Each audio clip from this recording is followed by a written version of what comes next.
Je n'arrive pas à lui faire confiance car j'ai toujours peur qu'il me trompe. Que faire? Bonjour à toi, j'espère que tu vas bien et bienvenue sur cette chaîne de coaching sentimental S'aimer plus qui te parle au quotidien d'amour et d'amour-propre. Dans cette vidéo, je vais aborder le sujet de la peur de l'attachement et de la peur d'être trompé parce que on le verra et je te laisse regarder jusqu'à la fin de la vidéo. Généralement, ce sont deux peurs qui paraissent n'avoir rien en commun mais qui en réalité sont beaucoup plus proches qu'elles ne semblent l'être au tout départ. Donc on va parler de ça aujourd'hui, le fait d'être en couple et pour une raison ou pour une autre avoir à chaque fois peur d'être trompé, se faire des films, se faire des crises d'angoisse, à s'imaginer qu'on est trompé par l'autre, qu'en fait ses sentiments sont pas aussi sincères que ce qu'il pense, qu'on est complètement manipulé, que l'autre nous ment et qu'on est un petit peu le dindon de la farce. C'est quelque chose dont on ne parle pas assez et c'est très souffrant quand on est embourbé dans ce genre d'angoisse et de souffrance-là. Parce que c'est des relations qui sont tout le temps en souffrance. On est tout le temps en train de ruminer. Quand on n'en parle pas à l'autre, c'est nous qui souffrons. Et quand on en parle, et au bout d'un moment, ça épuise l'autre, ça sabote la relation et ça casse le lien qu'on a entre nous deux. Donc si c'est un sujet qui te parle, je t'invite dès à présent à liker la vidéo, à t'abonner à la chaîne si tu n'es pas encore abonné pour recevoir toutes les prochaines vidéos et surtout faire partie de cette communauté de femmes courageuses, ambitieuses, qui s'aiment et qui veulent être aimées pour ce qu'elles sont. Pour celles qui ne me connaissent pas encore, je m'appelle Chloé Mercart et je suis coach en amour. J'apprends aux femmes et aux hommes à s'aimer davantage pour qu'ils soient et qu'elles soient plus heureuses dans leur relation sentimentale et surtout plus épanouies, plus brillantes dans leur vie personnelle. C'est parti, on commence tout de suite avec le début de la vidéo. La première chose qu'il faut absolument faire avant même de vouloir régler cette peur d'être trompé, c'est de s'autoriser à la reconnaître. Aujourd'hui, on veut aller beaucoup trop vite.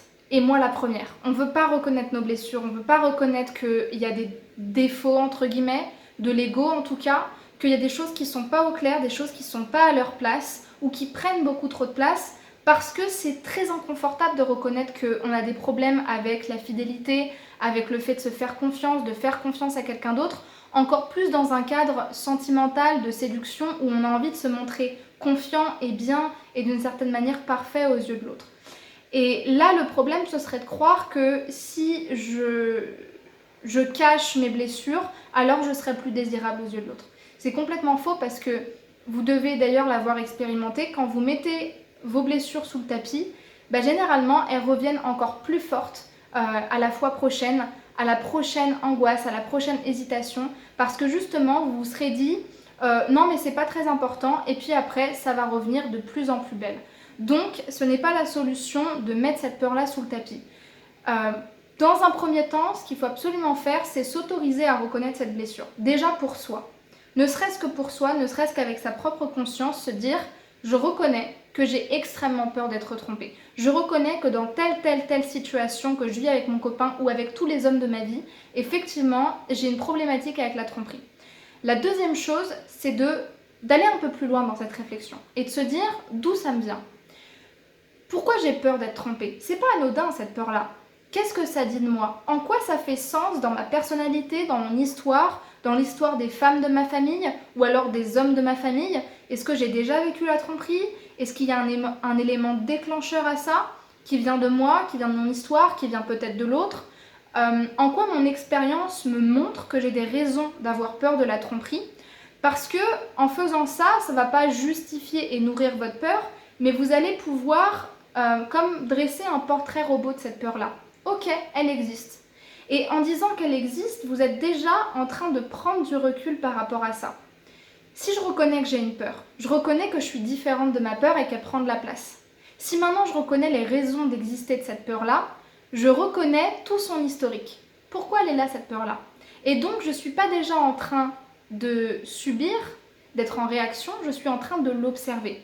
Ok, vous apprenez à la comprendre en fait, très bien. Tu as peur d'être trompée. Et pourquoi tu as peur d'être trompée? Parce que quand j'étais plus jeune, j'ai vécu ça. Parce que ma mère, elle a vécu ça. Parce que ça a déclenché ça. Parce que quand mon chéri me dit ça, moi, chez moi, ça déclenche ça. Et ça va vous permettre de le communiquer à votre partenaire. Non pas en lui disant « Bon, voilà pourquoi tu peux pas sortir avec tes copines. J'ai toute la liste des raisons qui déclenchent cette peur-là. » Parce que ça, ça vous appartient, ça ne lui appartient pas. Mais s'il y a des choses qui peuvent vous permettre d'être plus courageuse dans le sens vulnérable et lui parler, lui faire comprendre pourquoi vous avez des réactions un petit peu agressives ou méfiantes parfois, et pour que lui, il ne se sente pas coupable de ça, c'est vraiment une bonne solution. Première étape, reconnaître la peur, comprendre d'où elle vient pour pouvoir le communiquer au partenaire. Ça, c'est un premier challenge que je vous lance, de le reconnaître, de savoir d'où ça vient et d'en parler à votre partenaire. Donc déjà, mettez-vous ce challenge-là, programmez-le dans votre agenda, prenez le temps de le faire. Sur cette semaine, par exemple, de découvrir d'où vient cette peur-là, d'y réfléchir, non pas en souffrant, mais en regardant les choses, et de programmer comment je vais le dire à mon partenaire pour être une femme forte, une femme qui s'assume et une femme qui est déjà au-delà de son problème. Quand vous l'aurez fait, ou si vous avez du mal à le faire, laissez-moi un commentaire, mais déjà c'est le premier défi de cette vidéo. La deuxième chose que vous allez faire pour aller encore plus loin dans comment me séparer de cette peur-là, ça va être un défi encore plus grand. Et ça, c'est des défis que je donne à chaque fois aux personnes et aux femmes que j'accompagne pour que justement elles dépassent leur peur et qu'elles apprennent à s'aimer plus. Mais je vous donne justement un de ces conseils-là dans cette vidéo. C'est de se dire, maintenant que je connais ma peur, il va falloir que je passe un palier par rapport à elle. Dans le sens où, quand on a des peurs, un des seuls moyens de s'en sortir, et ça c'est la problématique même du changement, c'est de poser une intention, de dire « Ok, j'ai cette peur-là, mais moi je vais décider que je vais être au-dessus de ça. » Ce qui veut dire que, en fait, je reconnais ma peur, mais en posant mon intention, je vais m'en dissocier. C'est-à-dire que je vais dire « Ma peur, elle ne m'appartient pas. C'est quelque chose de différent de moi. » Ce qui fait que maintenant, à partir de maintenant, je veux absolument que quand vous parlez de cette peur-là, vous ne parlez pas de vous, vous ne dites pas à votre copain ou à vos amis je suis quelqu'un, j'ai tout le temps peur d'être trompée, moi de toute façon je suis incapable d'être en relation. Vous n'allez pas vous décrire à travers cette peur, mais vous allez décrire cette peur comme étant quelque chose qui effectivement vous fait souffrir. J'ai du mal avec la peur d'être trompée. C'est vrai que parfois j'ai peur d'être trompée. Je suis en train de travailler en ce moment sur la peur d'être trompée. C'est complètement différent. Parce que dans la première proposition, vous êtes cette peur-là. Vous et la peur, ça fait qu'un. Alors que dans la deuxième, vous êtes déjà en train de vous dissocier de cette peur-là et de reconnaître que même si elle prend de la place, ce n'est pas vous. Et elle va encore moins prendre le pouvoir sur votre vie. Et je vais vous donner même un deuxième exercice pour encore plus vous dissocier de ça. C'est l'exercice de ce que j'appelle le démon ou la diablesse et la déesse. En fait, ça, toutes les femmes qui ont été accompagnées par moi, elles le savent, mais quand on est dans des peurs, quand on est dans des blessures, et je vais vous en parler juste après, à quelle blessure ça fait référence, en fait, c'est notre ego qui parle. C'est pas nous-mêmes, parce que nous-mêmes, notre âme, notre essence même, c'est l'amour, l'acceptation, la paix, l'élévation spirituelle. Mais quand on est emprunt à des peurs, on est dans le manque, on est dans le rapetissement, dans le rétrécissement de soi-même. Et donc, c'est notre ego qui parle. Notre ego, c'est un petit peu comme notre peau. Elle délimite ce qu'on est, elle délimite nos valeurs, nos limites, tout ce à quoi on ressemble, tout ce de quoi on se dissocie. Et l'ego, il est là pour nous protéger. C'est un petit peu la barrière de notre monde psychique qui est là pour défendre nos intérêts, mais aussi pour dire je suis pas au clair avec ça, c'est pas ok pour moi. Et quelque part, le fait d'être en relation, vous allez voir, on va aborder ça dans la fin de la vidéo, ça me challenge en fait. Et c'est ça qui vous challenge, c'est ça qui challenge l'ego. Le fait d'être en relation pour une femme qui a peur d'être trompée, c'est un challenge par rapport à si tu acceptes d'être aimé et d'aimer, potentiellement tu peux souffrir, potentiellement tu peux être déçu. Et l'ego, il est là pour vous dire ça. Et l'ego, c'est votre démon ou votre diablesse intérieure. Donc ce que je vous conseille de faire, ce que je vous invite à faire, c'est de donner un nom à cette diablesse-là, de la personnifier, un petit peu comme vous savez dans les cartoons où il y a le petit diable intérieur et le petit ange intérieur. Eh bien, personnifiez votre diablesse, donnez-lui un petit nom. Par exemple, la mienne, elle s'appelle imposture. Et à chaque fois que vous allez ressentir cette peur-là, au lieu de la vivre et de vous définir par ça, vous allez vraiment physiquement juste vous décaler d'un seul pas et parler à sa place, juste à côté de vous, en prenant sa position. Par exemple, là, imposture, elle pourrait vous dire « Cet homme-là, il t'aime pas. Il est en train de te mentir. » en soirée, il va te tromper avec d'autres femmes. Quand il est avec ses potes, tu peux pas lui faire confiance. De toute façon, tous les hommes, ils vont te tromper. Ça, c'est Diablotine qui parle. Laissez-la cracher tout ce qu'elle a à dire, histoire vraiment d'exorciser tout ça et qu'elle dise tout ce qu'elle a sur le cœur. Parce qu'une blessure, si on ne l'écoute pas, elle revient, comme vous l'avez vu. C'est un besoin. Maintenant, une fois que vous avez fait ça, vous allez prendre une deuxième position. Et cette position-là, c'est la position de votre déesse intérieure. Celle-ci, elle n'a pas de nom parce que c'est une partie de vous. C'est la partie de vous la plus spirituelle, la plus haute. En fait, c'est votre intuition. C'est la partie de vous qui vous élève et qui sait qu'est-ce qui va vous faire vous donner confiance et justement vous permettre de vous aimer. Sauf que quand vous êtes dans cette position-là, vous allez vous redresser, un petit peu mettre les mains sur les genoux comme une femme qui a extrêmement confiance en elle, qui est bien, qui se fait confiance, qui s'aime. Et vous allez regarder cette peur qui est juste en face de vous, non pas en la critiquant, non pas en l'évinçant, mais en lui disant avec des mots que vous la comprenez, que vous la consolez, que ce qu'elle dit c'est légitime, qu'elle peut le garder pour elle, parce que jusqu'à preuve du contraire, vous pouvez vous faire confiance, et que même si vous étiez trompé, vous seriez capable de vous choisir, de vous en remettre, de partir, et que surtout ça ne dit rien de vous, mais ça dit tout du partenaire avec qui vous êtes, et non pas des hommes en général. En fait, vous allez trouver tout un tas de raisons qui vont vous permettre non seulement de rationaliser le problème, de vous rassurer, mais d'aller au-delà du problème en fait.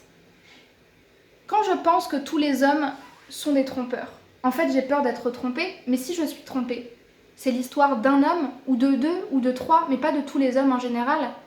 Et quand j'ai peur d'être trompée, ça parle de ma propre peur d'être aimée, pas du fait que je suis une femme maudite qui ne peut pas être aimée.